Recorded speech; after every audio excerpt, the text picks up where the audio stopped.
Hey everybody, I'm Ryan Engler here alongside Jake Mastbaum and Sam Aleinikoff, and we're coming at you from the Slope Radio studio this time.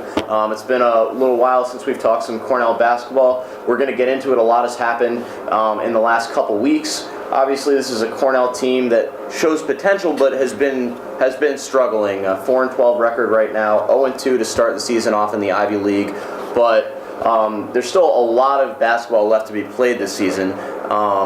So kind of looking at this team so far, what do we think have been the things that have caused the Big Red problems, and how can this team improve? What is to be done for this season to sort of turn around? Well, there's a lot of frustration around Cornell basketball right now, and you can really see it on the faces of the coaches and players, hear it in their voice when you're talking to them, and everyone's talking about the close games. 8 of their 12 losses by 5 points or less, and everyone's talking about how can we correct that, what adjustments can we make to fix this. But what that says to me is that they're competitive with every single person on their schedule. This isn't a team that doesn't belong on the same court as teams even as good as Minnesota, who's ranked. So it's just finding that one little thing, whether it's on the offensive end, the defensive end, what can Cornell do differently to get over that hump and start winning some of these games? And we're still very young in the Ivy League season. I know losing your first 2 games is almost death in the Ivy League without a conference tournament, but crazier things have happened. So it's just making those adjustments and really trying to get back right now. Yeah, Cornell was picked in the preseason league polls to finish 3rd in the league. And like you said, Jake, they're just a couple possessions here and there away from being what I think potentially could be a 3rd place team in the Ivy League. I mean, I'm not saying that the talent level is equal to that of Princeton or Harvard on their rosters right now. Right. But I think there is definitely a lot of talent on this team. The problem, though, is that the talent does not show up consistently on the same nights. You'll have Aaron Osgood, who's had 3 big double-digit scoring performances this year, show up on some nights. Other nights he's not there. Right. Chris Robleski has been phenomenal at times. Other nights he's struggled a little bit from the floor, especially the first game against Columbia. Drew Ferry has been great. 23 points the first game against Columbia, 5 the second game. So it's just getting the pieces to play together on the same night. And I think once that begins to happen, if they're able to get those pieces to click at the same time, like we saw against Wofford earlier in the year, you're going to see a team that can really do damage in the Ivy League. Right. They're 4-12 right now. They could easily be 12-4 if those 8 games go the other way that are 5-point games down the stretch. Definitely, and I think that once you start getting into the core of the Ivy League schedule, players get comfortable with the consistent 2 games a weekend, start to play at home, students start to come out to the games. I think it's also really going to help this team sort of feel at home and get into their groove. And I think that we'll start to see some better play as well, and some more consistent play. Okay. But I'm sort of looking ahead to this weekend. This is a big weekend. It's the first double game road trip of the Ivy League schedule. Be going to Dartmouth and then Harvard for the Saturday night game. Let's look at these 2 games and try to break them down and figure out what Cornell needs to do to come out with at least 1 and hopefully 2 wins in the Ivy League. So starting with Friday night's game at Dartmouth, this is a team that skill-wise Cornell definitely is capable of beating, and it's just a question of, do they show up, do the right guys do the right things, and can they carry it out for 40 minutes? So what do you expect to see? What needs to happen for Cornell to win on Friday against Dartmouth? Yeah, Ryan, like you said, the first true Ivy League weekend of the year for Cornell. So definitely these players are excited to get going with the schedule and get acclimated with it. But playing Dartmouth really could be exactly what Cornell needs to get going.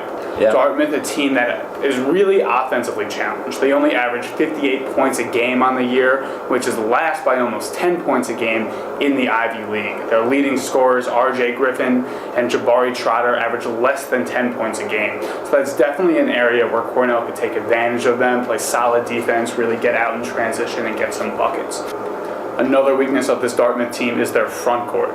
Dartmouth averages 5 rebounds less per game than Cornell, and everyone knows the Big Red's weakness is their rebounding. So last week you saw Aaron Osgood and Adam Wire getting it going in the paint offensively in the first half. Definitely look for these guys to have a big performance against Dartmouth. But don't sleep on the Big Green. This is a team that last week at Harvard had a double-digit lead in the second half over the Crimson. Yeah. So while the stats may not show it, this is a team that really can get out there and play.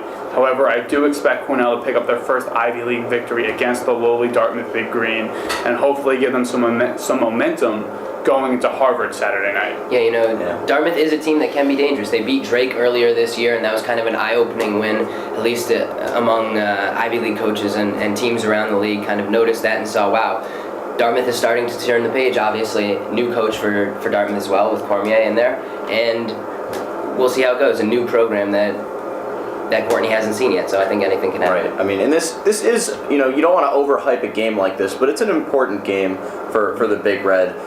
2 games at Columbia and at home against Columbia that don't come out on top, and Dartmouth is a team, again, that Cornell is capable of beating, so the last thing that Courtney or any of the players want is added pressure, and I don't think there should be, but it's an important game, and if they want to get going in the Ivy League, they have to come out and play consistent, good basketball for 40 minutes. Yeah, and I think what's really important, especially in this game, is avoiding another close victory. I'm not saying they can't beat Dartmouth down the stretch, but this is a game where you can win. The talent level on your roster is superior than Dartmouth's, so you want to get out in front early and win this game by double digits. You don't want it to even be a question, because down the stretch, these guys, oh no, not again, not another one of these. You don't want any mental fatigue, mental exhaustion like that. This is a game you want to win easily and hopefully get you going the rest of the way. Yeah, definitely. Saturday night at Harvard, significantly more challenging. Yeah. Harvard, many feel, has a good chance to win the Ivy League, at least right up there 1-2 with Princeton. They played very good basketball this year, 3rd year in a row that they've beaten Boston College, where, as we know, Coach Steve Donahue is right now. So this is a good team that is capable of beating other good teams even outside of the Ivy League. In the Ivy League, they have the capability of playing very well and winning a lot of games.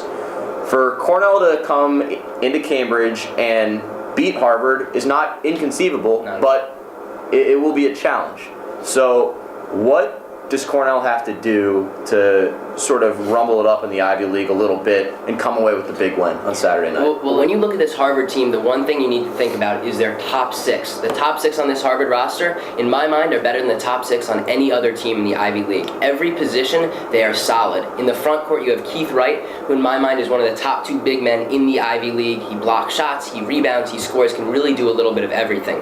Kyle Casey, coming back from injury, has started the last 6 games for Harvard. They haven't lost since he's been back in the starting lineup, and he's been a key for them. He was the Ivy League Rookie of the Year last year at 6'7", athletic, rangy. He can really do everything on the court. Going further down the lineup, you have Christian Webster, who plays the wing, and he has just been phenomenal this year. He's averaged 13.7 points, 3.6 rebounds, does a little bit of everything for Harvard as well, can shoot the 3 ball, and he's a guy who can get out in transition and run too. In the backcourt, you're just solid with Oliver McNally, and on top of that, you have Brandon Curry, who's number 2 in the Ivy League at assists. So really down those top 5, and even their 6th man, Laurent Rivard, he's probably, in my mind, one of the top 2 rookies in the Ivy League. So every position they're solid. Beyond those top 6, it's not too scary for Harvard, and if you can get someone in foul trouble, maybe kind of get a couple of the starters off their game with an early punch, then I think you've definitely got a shot if you're Cornell.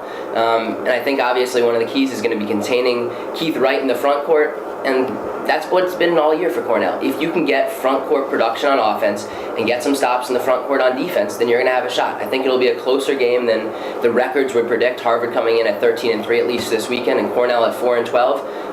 I don't know if I'd go so far to predict a Cornell win, but I think this will be a much closer game, and especially if they can get a win at Dartmouth first, I think that'll give them some momentum going into this game, and Cornell will have a shot to come away with the win in Cambridge. I agree. Yeah, I'm looking at this game, and I'm kind of going to take a different approach than you just did right here, Sam. I know Cornell has slipped a little bit. They're not the team they were last year and the year before, but don't think this Harvard team and these Harvard coaches have forgotten about the past. There's still a bullseye on Cornell's back. They're still circled on the schedule. Don't think that Harvard's forgotten about the Alex Tyler miracle of 2008. Don't think this Harvard team has forgotten about the 36-point beating that was put on them in Newman Arena last year. They want to beat Cornell, and they want to beat Cornell bad. So I think they're going to come out here not thinking like they're playing a 4-12 team, thinking like they're playing a good Cornell ball team, and I expect Harvard to come out, with a lot of energy and win this game. I do. Yeah, I mean, there's no doubt that the Harvard game is going to be tough, but I think Cornell can play well this weekend and start to make some noise and start to make people believe in this team going forward. Well, there you have it, a quick retrospective and then an analysis on this weekend coming up. Friday night at Dartmouth, Saturday at Harvard. Slope will be covering the games. Jake and Sam will be at both games, calling them live. Follow us on Twitter at SlopeCU Sports, and enjoy Cornell basketball this weekend. Thanks for watching, guys.